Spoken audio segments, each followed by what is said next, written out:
Bukan berarti kalian wudhu harus seperti ini, harus dianehkeun ka dieu. Bukan, saya tidak menyuruh seperti itu.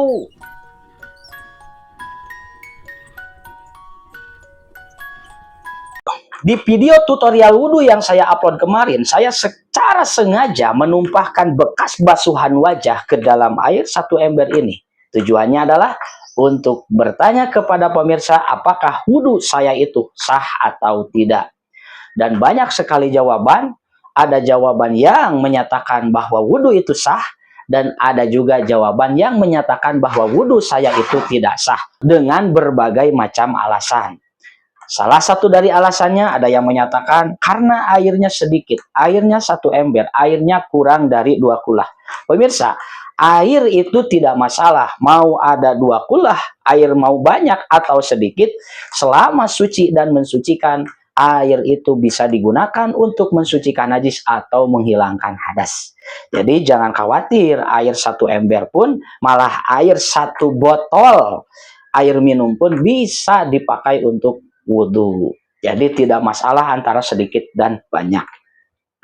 Di antaranya juga ada yang menyatakan harusnya pakai gayung, Kang. Nah, ini tidak ada ketentuan khusus yang menyatakan kalau air sedikit itu harus menggunakan gayung.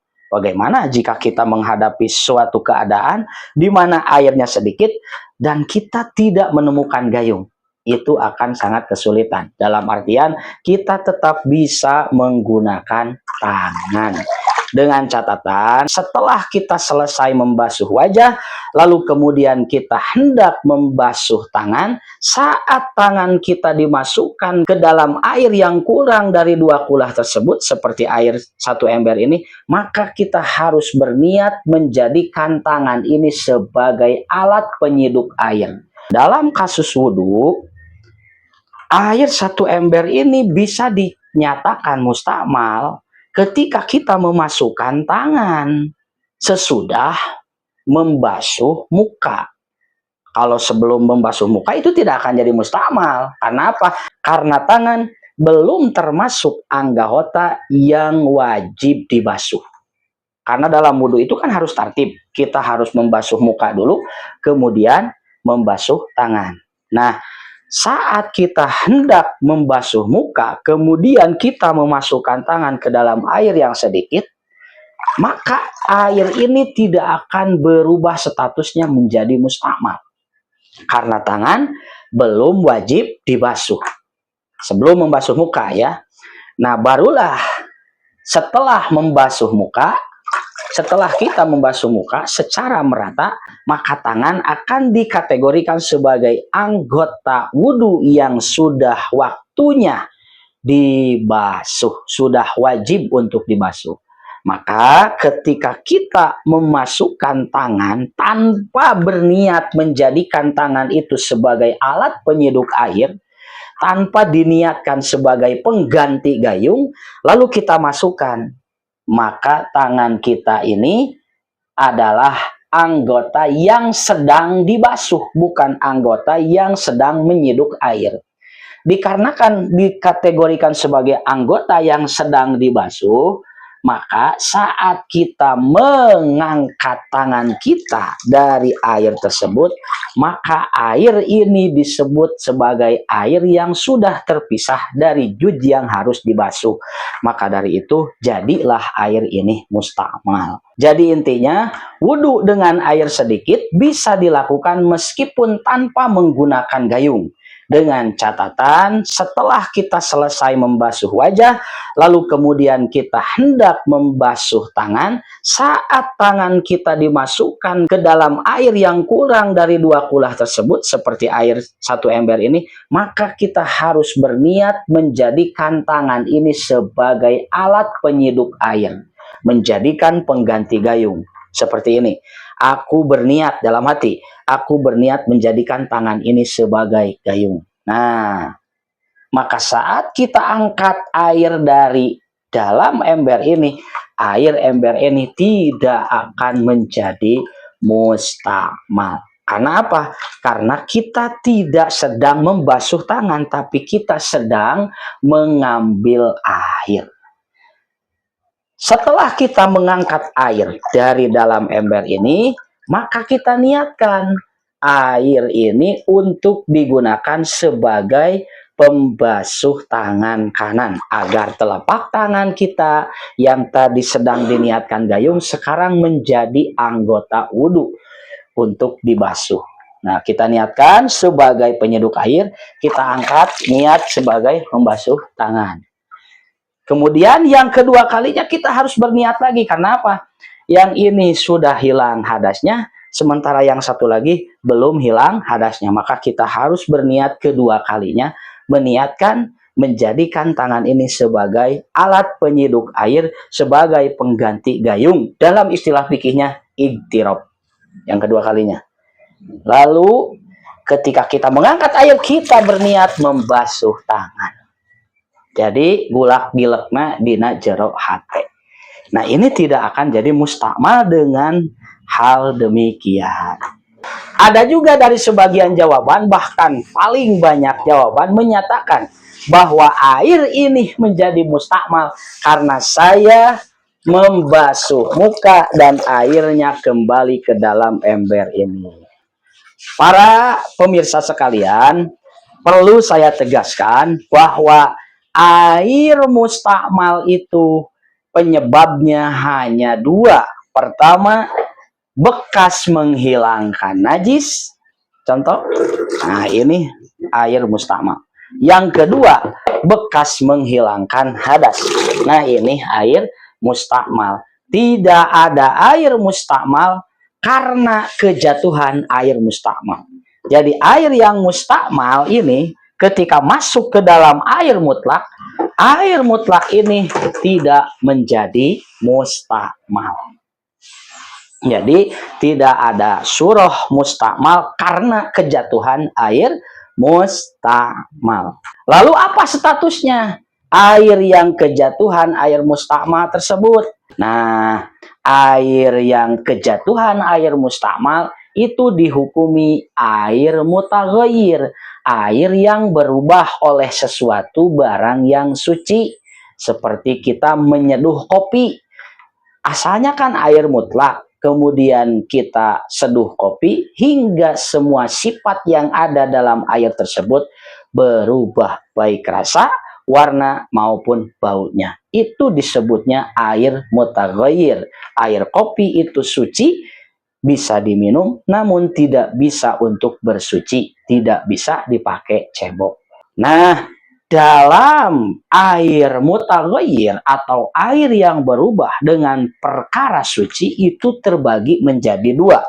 Pertama, ada mutaghayyir hissi, air yang berubah secara hissi, artinya bisa disaksikan langsung dengan mata, bisa tercium oleh hidung, dan bisa terasa oleh lidah.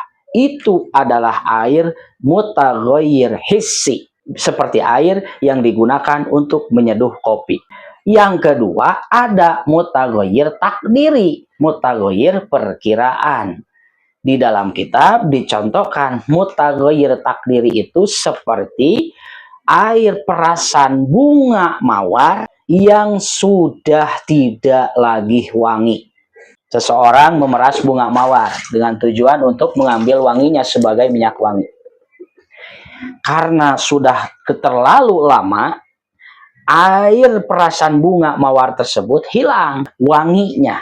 Karena air perasan bunga mawar ini sifatnya sama dengan air bening dan sudah tidak berbau, sudah tidak ada wanginya, maka ketika tercampur dengan air mutlak, maka si air mutlak disebutnya sebagai air mutaghayyir takdiri, perubahan yang diperkirakan. Sama halnya dengan air mustakmal bekas wudhu. Ketika tercampur dengan air mutlak, maka si air mutlak disebutnya sebagai air yang berubah secara takdiri, secara perkiraan.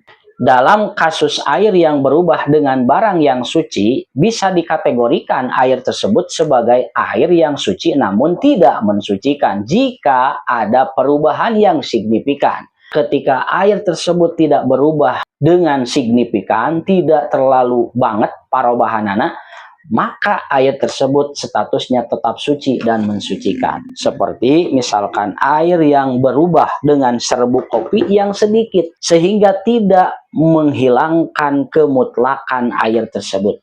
Ini air wanginya wangi kopi, bukan kopi.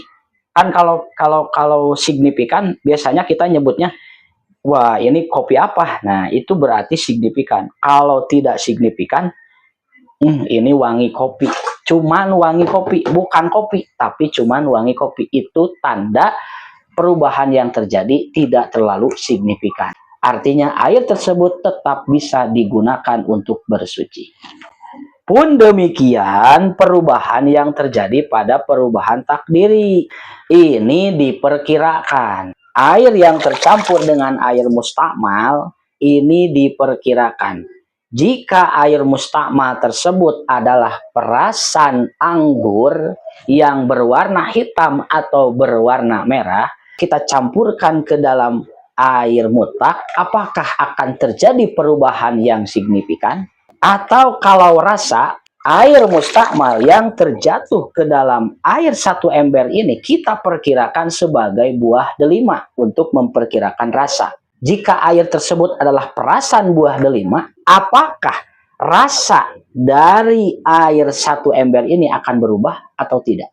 Untuk bau, kita perkirakan air mustakmal yang jatuh ke sini sebagai kemenyan Arab. Apakah jika kemenyan Arab dengan ukuran seperti ini masuk ke dalam ember ini akan bisa merubah status air secara signifikan atau tidak? Kita akan bereksperimen. Saya akan berwudu, kemudian air mustakmalnya kita tempatkan di wadah satu. Nah, sebelumnya kita contohkan dulu wudu yang kemarin. Pertama kita membasuh wajah. Nah, sampai selesai.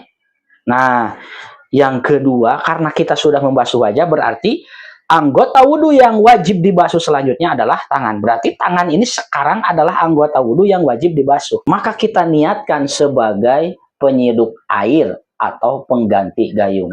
Lalu kemudian saat kita angkat, kita niatkan sebagai pembasuh anggota wudhu. Jadi hadas yang belah kanan, tangan kanan ini sudah hilang. Ketika kita masukkan ke sini tidak apa-apa, karena hadasnya sudah hilang. Nah kemudian kalau kita masukkan lagi tangan yang kedua kalinya, karena tangan kiri kita belum hilang hadasnya, maka kita harus berniat kembali membuat tangan ini sebagai penyeduk air atau pengganti gayung. Nah, niatkan sebagai pengganti gayung. Kemudian saat kita angkat tangan kita dari sini, kita niatkan sebagai pembasuh hadas. Selesai. Nah, itulah tata cara berwudu dengan air sedikit. Jadi ketika kita hendak membasuh tangan, kita harus berniat menjadikan tangan ini sebagai penyeduk air dahulu, kemudian berniat menghilangkan hadas dari tangan kanan, dan kemudian setelah itu kita masukkan lagi tangan dengan niat menyeduk air dan membasuh hadas. Kita coba bereksperimen, apakah air mustakmal bekas wudhu dari basuhan wajah hingga basuhan tangan semuanya itu akan merubah status air. Kita coba bereksperimen. Bukan berarti kalian wudhu harus seperti ini, harus ditanekeun ka dieu. Bukan, saya tidak menyuruh seperti itu. Ya, kalau kalian biasa wudhu dengan cara seperti ini, airnya tidak dimasukkan ke dalam ember, itu bagus, kalian berhati-hati. Ya, cuman kan banyak yang bertanya bagaimana status air yang ngecret karena cai saember ieu, yang menetes ke dalam air ini. Banyak kan yang bertanya. Nah, itu statusnya sebagai air mutaghayyir. Apakah jika dimisalkan air yang menetes tersebut adalah perasan anggur yang berwarna hitam atau berwarna merah, air ini akan berubah secara signifikan atau tidak? Tentunya kalau cuma tetesan tidak akan berubah, sehingga status air tetap suci dan mensucikan. Cuman saya mah ingin tahu aja, kita saksikan air dari bekas basuhan wajah, basuhan tangan, itu apakah jika dimasukkan akan merubah status air satu ember ini secara signifikan atau tidak? Kita eksperimen ya. Pertama kita membasuh wajah.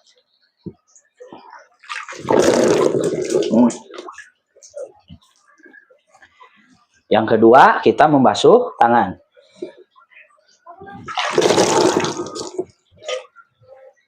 Ketiga kita membasuh tangan yang kedua, tangan kiri. Nah, air mustakmal hanya segini. Ternyata ya, perbandingannya tuh bekas basuhan wajah dan kedua tangan itu hanya segini. Lihat ya, jumlahnya hanya segini. Kelihatan tidak? Ini air mustakmal bekas basuhan wajah. Sedangkan air mutlaknya tersisa sebanyak ini. Air mutlaknya tersisa sebanyak ini. Tuh. Air mustakmalnya hanya segini. Oh. Air mutlaknya sebanyak ini. Jika kita perkirakan air mustakmal ini adalah perasan anggur yang berwarna hitam atau berwarna merah, apakah air dalam satu ember ini akan berubah secara signifikan atau tidak? Nah, perkirakan jika berubah secara signifikan berarti air ini hilangkan status bisa mensucikan. Namun jika perubahannya hanya sedikit, tetap bisa mensucikan.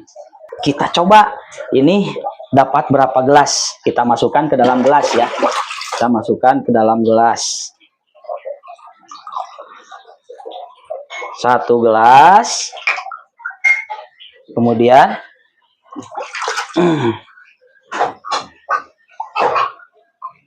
lihat pemirsa, hanya 2 gelas saja. Hanya 2 gelas air bekas basuhan wajah dan basuhan tangan itu hanya 2 gelas. Jika kita perkirakan 2 gelas air ini sebagai perasan anggur hitam atau perasan anggur merah, apakah akan merubah kemutlakan air yang ada di ember ini secara signifikan atau tidak? Berubah tentu saja akan ada. Hanya saja apakah perubahan yang terjadi ini hanya perubahan sedikit atau signifikan, perubahannya banyak. Jika perubahannya sedikit, maka seluruh air masih bisa digunakan. Jika perubahannya banyak, maka air tidak bisa digunakan untuk bersuci. Kita bereksperimen meskipun seharusnya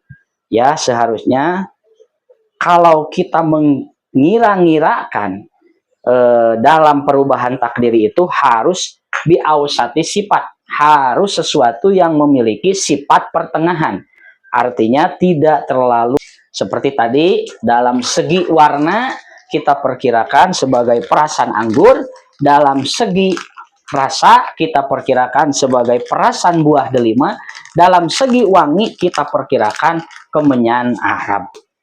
Namun karena ketiganya tidak ada, saya coba dengan minuman serbuk. Meskipun minuman serbuk dikategorikan sebagai sifat yang terlalu. Artinya tidak ausati sifat ini ya. Ini sifat yang artinya apa ya? Sifat yang kacidanya. Parobahan anu imah sifatnya sifat anu kacida, lain pertengahan sifat. Kita coba saja ya, kita coba saja. Ini dicampur dengan minuman serbuk.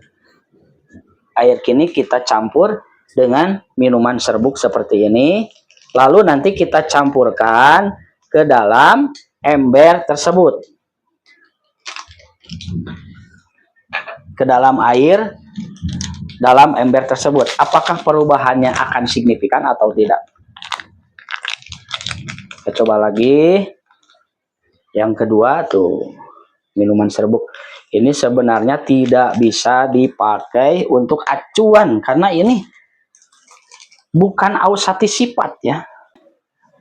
Ini bukan acuan karena seharusnya menggunakan sesuatu yang sifatnya pertengahan.